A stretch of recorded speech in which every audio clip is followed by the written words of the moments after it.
কবিতার শিরোনাম আমি অক্ষম, লেখক ও আবৃত্তি রইসউদ্দিন রকি। বিবেকে রক্ত জমেছে, চোখে পড়েছে ছানি, আর কণ্ঠনালী চেপে ধরেছে ভীতি।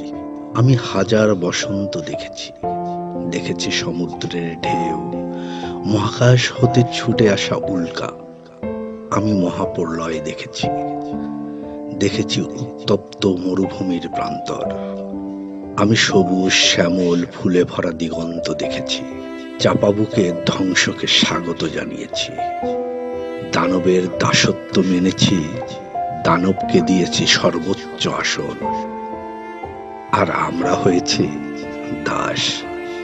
এভাবেই প্রতি বছর বসন্ত আসে, বর্ষা আসে নতুন রূপে, দানব আসে, সুনামি আসে, আবারও ছুটে আসে উল্কাপিণ্ড সবুজ পৃথিবীতে দ্রুত চেতনার নতুন বাণীতে।